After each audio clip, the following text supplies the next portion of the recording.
Hello there, welcome to the Empowerment Fact Sheet, a program brought to you by the Citizens Economic Empowerment Commission, CEEC. And this program is meant to highlight implementation of the Citizens Economic Act number 9 of 2006.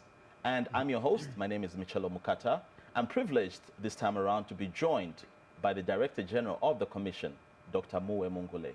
Hello, DG, and welcome to the first ever Empowerment Fact Sheet TV show. Thank you so much, Mijelo, and it's just good to be here. Great. Thank you. Nice for you to join us. Yeah. Okay, so this is a series of programs, like I mentioned, to highlight implementation of the Citizens Economic Empowerment Act, and we get to see what CEEC has been doing over the years and also some projections for the future. Before we get into that, first things first, DG, what is CEEC and its primary mandate? Well, great. The Commission, let me put it very simply, was established in 2008 through the Act of Parliament number 9 of 2006. I think the concern behind that was that there was urgent need to enhance the participation of Zambians in the economic activities of the country. Especially focusing on those that were historically not as privileged.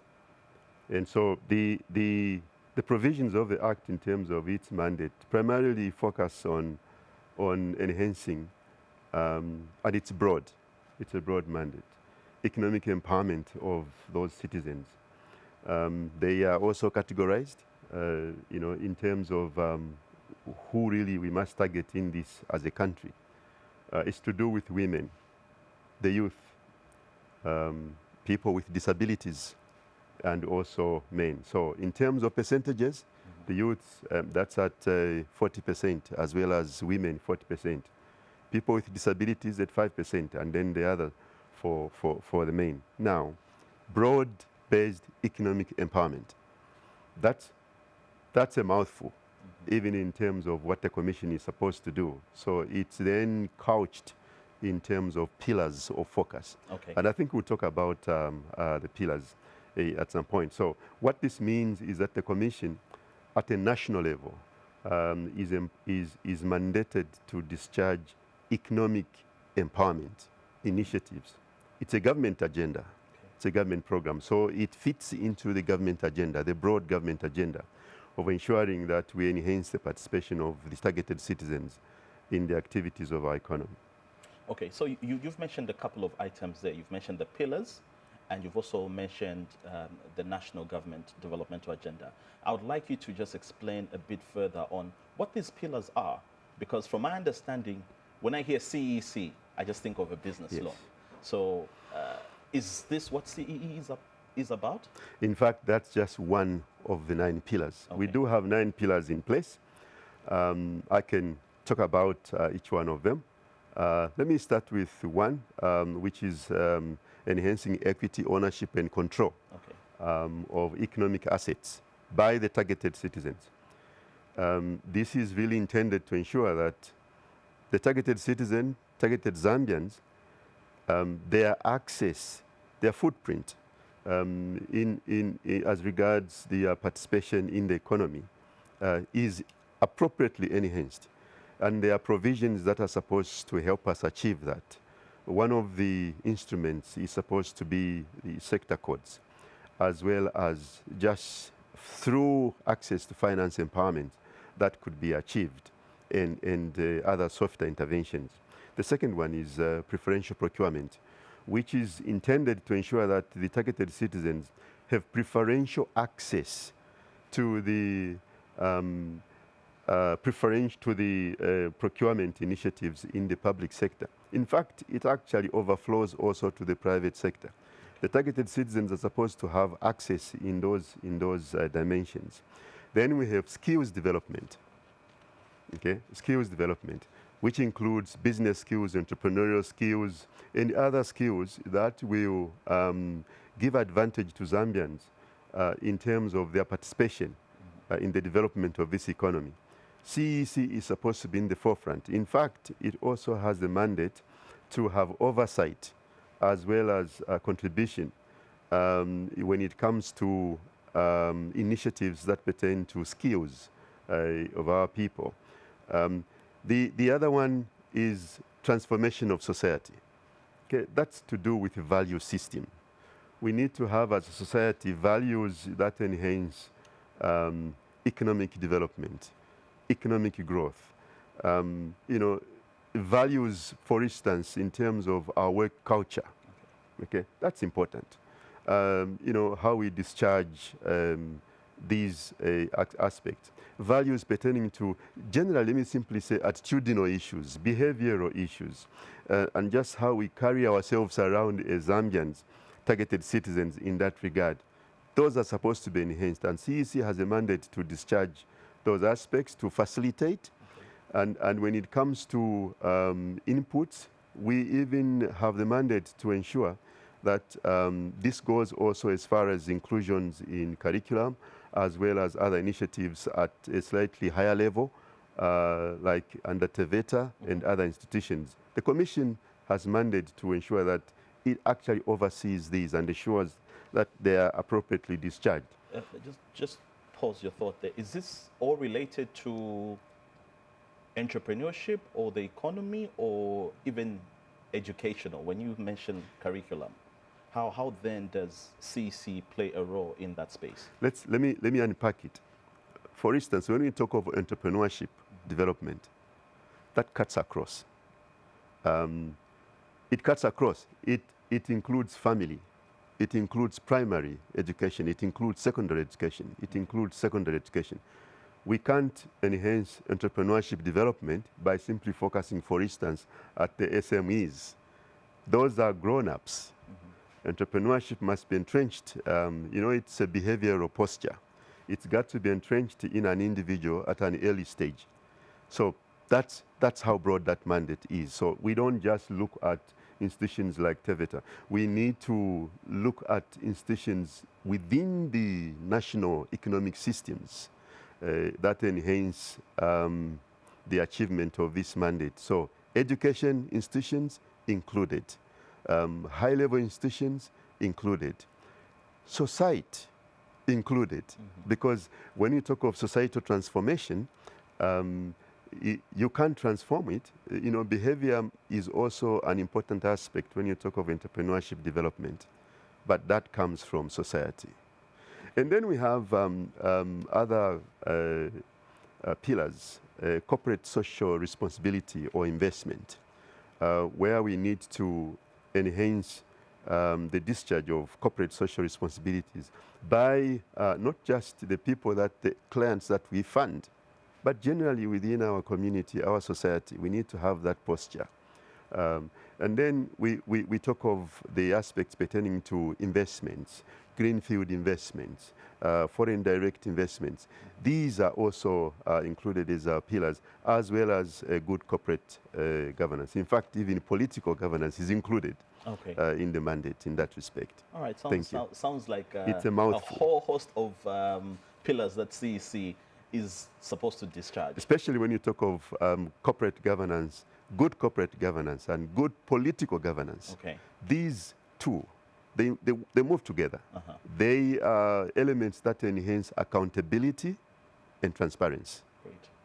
All right, so that's the whole essence of this show, unpacking CEEC on the Empowerment Fact Sheet. The Director General has briefly outlined some of the features of the 9 pillars of economic empowerment. But quickly, we move on to how CEEC fits into the national developmental agenda, and in this case, sticking with the 8th National Development Plan, where it's all about economic transformation and job creation.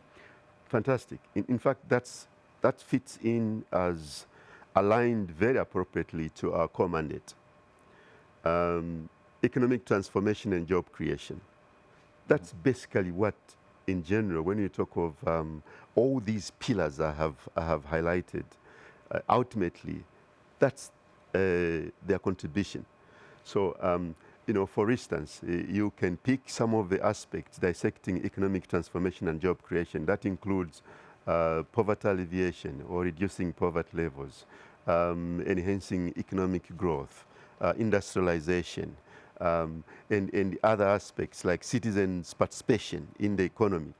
CEEC then, in its discharge of its functions or mandate, ensures that these are catalyzed. We need to ensure that, like if we talk of access to finance, which is one of our pillars, we need to ensure that the impact of this contributes towards economic transformation and job creation. And I can already talk about the jobs that we have created, just not from inception, Yes. but even just from about 2022 upwards. The Commission has created jobs in the upwards of 139, close to 140,000 jobs. Now, that's significant, and a good number of that, which is 64%, or somewhere around 84,000, that pertains to permanent jobs, 6% temporal, Okay. and then the rest seasonal jobs. I think we can say just those numbers tell us a lot in terms of what has happened, because that comes from the contribution the Commission is doing through the Empowerment Initiative, access to finance. Okay. And we have funded so many projects in that regard. All right. Okay, so that's just one item that you have mentioned. Yes. And in subsequent editions of the Empowerment Fact Sheet, dear viewer, be informed that we are going to delve much deeper in this, and CEC will be able to unpack more information about how it is contributing to the national developmental agenda. So make sure you stay tuned. DG, moving on. CEC's task sounds huge, and you cannot do it alone. In the recent past, we've heard in the news that CEC has signed agreements with this entity and that entity. How have these agreements helped in CEC meeting its mandate? Very interesting. Excuse me. For instance, if we talk of the soft empowerment initiatives, skills development, transformation of society, access to finance in terms of the supply side of, say, equipment and other requirements, we bring in other key players in the economy. Okay. So we have gone into certain agreements and MOUs to ensure that that is discharged accordingly. The Commission at the moment is a little bit lean. For instance, we are supposed to have around 161 in terms of staffing levels. Okay. That's what our structure provides for. Currently, we are only at 93 employees, which is essentially close to 58%. What that means is that we cannot go flat out, full throttle, discharging our mandate. We are constrained. So we go into initiatives like partnerships to ensure that that is done. We have done that in terms of supply of certain equipment and tools that those that we fund might need. So, for instance, agricultural equipment. We have gone into MOUs with Tata Zambia, that's the John Deere outfit, with the Saro, with Camco, and others. Those supply equipment such as tractors and the accompanying accessories like disc harrows and plows. We also have gone into partnerships, for instance, with the institutions like the University of Zambia. That's to do with skills development, with ACCA, with the also institutions like ceec. We have gone into alliances with a number of institutions, Zambif. Then we can also talk of certain requirements beyond MOUs. Where need arises, we take it to the next level, where we structure legally binding agreements. Now, that's slightly different because an MOU is not legally binding. It doesn't give you legal perspectives in terms of what happens if there's no delivery. So we take it to the next level where where necessary, we have legally binding aspects. We also have taken on board certain initiatives that are intended to broaden access to affordable finance. Okay. This is an interesting outfit because it brings in collaboration between public and private. We are public, Yes. so we bring on board private players, commercial banks particularly. Okay. And just recently, we had that launched by His Excellency the President, Hakainde Hichilema, where CEC and ABSA went into a collaborative initiative with a 1 billion kwacha stake, that was put up by ABSA. Okay. These are very interesting, very important initiatives. These partnerships, which will be broadened, we are trying to create a platform where we enhance participation by the targeted citizens to more affordable finance. And just on that, DG, because during that launch, we saw a lot of players in the economy, particularly marketeers, Yes. attend that launch. Is this what CEC is trying to say, that that collaboration is meant to benefit only marketeers, or does it extend beyond marketeers and other interested entrepreneurs? Very interesting question. It obviously extends to the other aspects of the MSME. Okay. So it's really cutting across the continuum, Okay. SME continuum, including the micro, the MSMEs, as well as cooperatives. Okay. Because even with the marketeers, we are not focusing on them as individuals, but actually organizing them as cooperatives. Here is what CEC is trying to do. It's a government agenda to formalize the informal sector. So that's where it starts from, formalization. That's very important. Okay. So everything we do as a commission, we keep that in mind. These SMEs that are operating as individuals, as not formalized entities, the impact is such that their contribution to the national treasury is highly insignificant. Talk of government revenue through ZRA, it's highly insignificant. In fact, what I know is that it's even very difficult to collect from them. I mean, that's very straightforward. So what CEC is trying to do is to ensure that we significantly minimize on informal sector, and we enhance the formal sector. We enhance the private sector. Wherever you go, the private sector drives any given economy. There are economies where the public sector really gets so much involved, but we can leave the public sector to making provisions, paving the way, putting the policy, legislative requirements, and so on and so forth, and let the private sector glide and run and gallop using those provisions that the government puts in place. So the Commission is really going out full throttle, enabled by government, to ensure that these aspects are pursued. So we start with the marketeers at cooperative level. We move to the next, and so on and so forth, and even segment subsectors and so on and so forth. So it's all inclusive, cuts across. Great, great. You are watching the Empowerment Fact Sheet, your window into economic opportunities presented to you by the Citizens Economic Empowerment Commission, CEEC. And we are joined by the Director General, Dr. Muwe Mungule, who's talking us through what CEEC is all about, what partnerships the Commission has entered into, and how you can benefit. And quickly, we move on to 2024.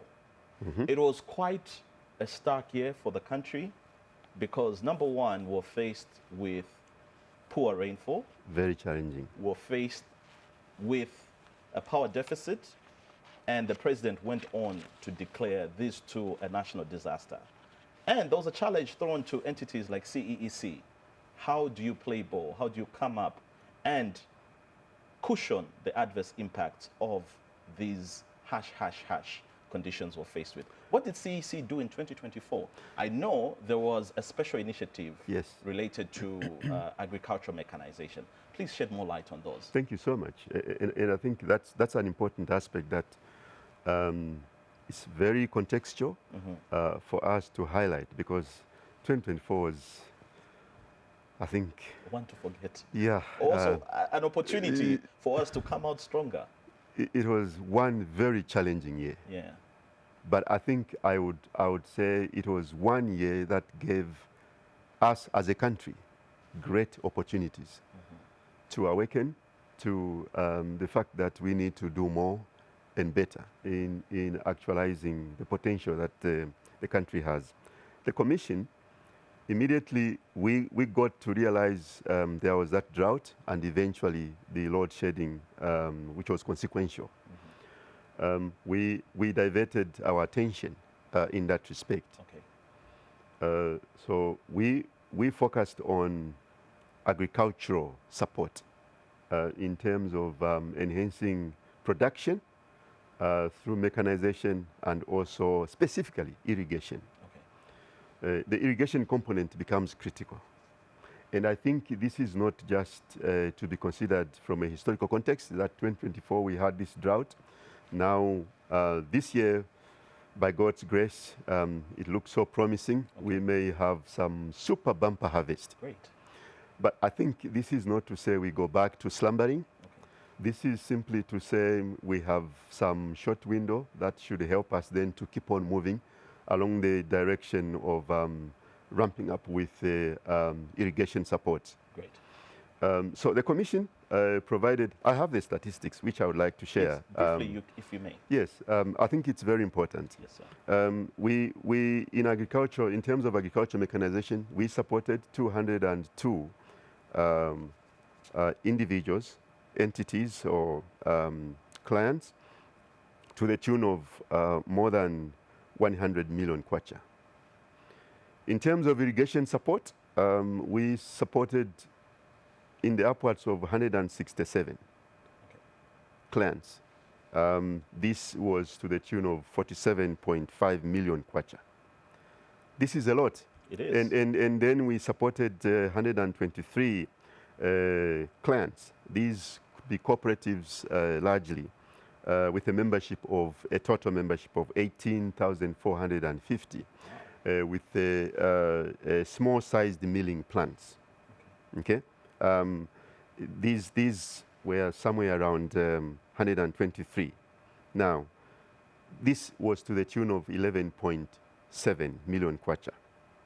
I'm trying to be very deliberate, just to see the impact that the Commission has already exerted in this respect. Load shedding, we gave out loans to 51 clients for gensets, amounting to 6 million. And then for energy, that's solar initiatives, 52 clients amounting to 13.2 million kwacha. Okay. Then came an interesting project in Skongo, okay, where the Commission saw an opportunity to ramp up rice production. So we gave them the support. These are 4 cooperatives. yes, The support amounting to a total of 12 million kwacha to engage in rice production. And we are also to support them, not just with production, but actually processing that rice. And how much land is involved? This is in the upward of 6,000 hectares. Wow. Now, this is a game changer for Skongo district. Indeed. And this is there on the ground for everyone to see. So this is highly impactful. Now, Skongo has been leading in Western Province in the production of rice.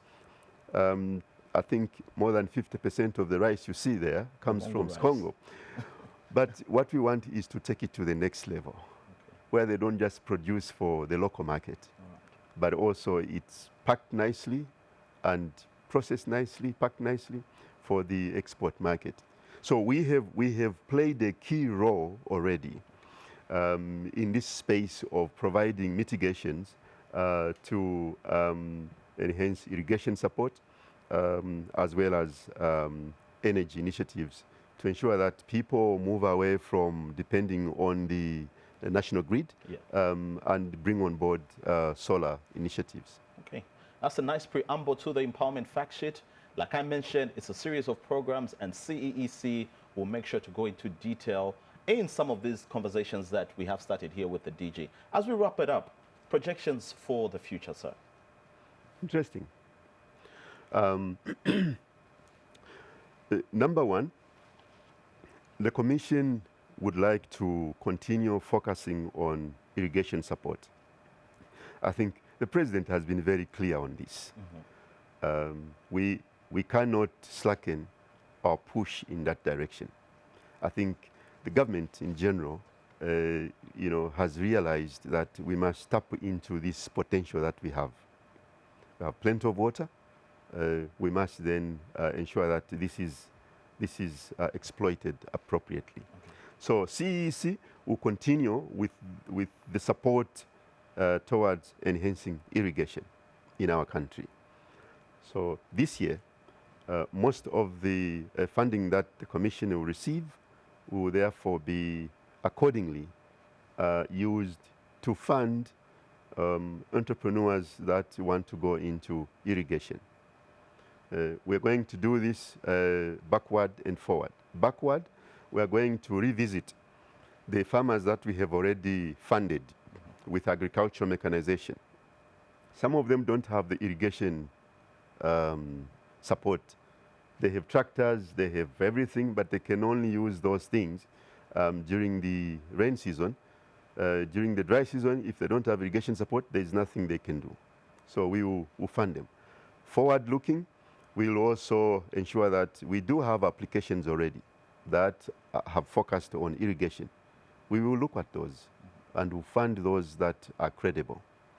That's number one in terms of the look ahead. The second issue in terms of the look ahead is to ensure that we go full throttle in terms of loan recovery. This is something that, in fact, if I had a lot of time, I could dwell on much more. But suffice to say, I think as Zambians, we need to get to this level in terms of our attitude, where we realize that if you borrowed money, you've got to repay it. If it's a loan, it's got to be paid back. So the Commission, this year, 2025, is taking a very hard stance on those that owe us money, and maybe they thought this is government money, just to indicate that all borrowed funds must be repaid. I think that's already indicative in terms of the approach that we are taking. The third issue that I could indicate in terms of a look ahead is to enhance our partnerships, our collaboration with the private sector players and other government-supported initiatives. CEC cannot win and pull alone. We need to enhance our collaborative intentions with other key players in this field. Our ministry is very supportive of us in these aspects, and we hope that we can ride on that also as a Commission to ensure that ultimately, whatever we are doing, the ministry is responsible for all this. So we would like to also enhance that aspect going forward. The other point that I could indicate in terms of a look ahead is just to ensure that the Commission is much more visible on the ground. So we're going to do a number of initiatives. We're going to also ensure that we showcase. We have a lot of success stories that people just choose to pass by. So the Commission will be much more intentional, much more deliberate, so that the people can see the effect of what the government is doing through CEC. Thank you, DG. Well, it sounds like there's a lot to unpack, and lucky for you, well, CEC will bring it to you right here on the Empowerment Fact Sheet, impactful and factual. So until the next time, thank you very much for joining us. My name is Michelo Mukata. Thank you.